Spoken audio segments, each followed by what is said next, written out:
ஊற்றியாச்சு. கடுகு போடுறேன்.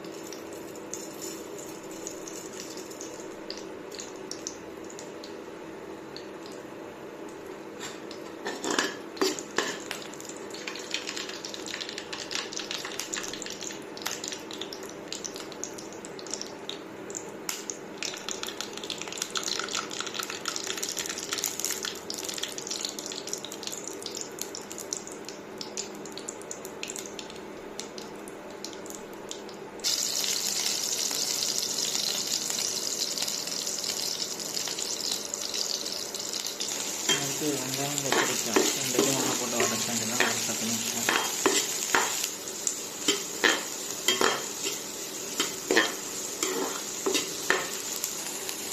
அடுத்தது கொஞ்சமாக மஞ்சள்தூள்.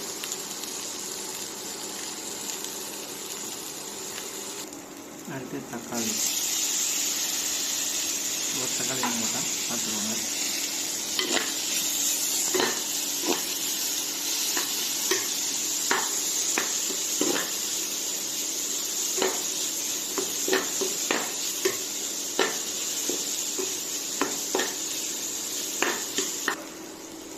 அடுத்தது மிளகாத்தூள், குழம்பு மிளகாத்தூள், வீட்டுத்தூள்,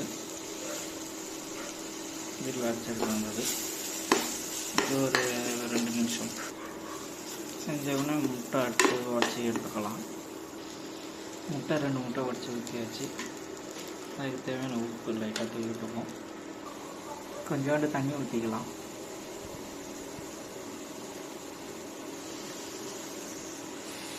நம்மளுக்கு தேவையான அளவு. ஃபைனலாக இன்னும் ஒரு 2 நிமிஷம் 2 செகண்டு 3 செகண்டில் இறக்கிடலாம். ரெடி ஆகிடும்.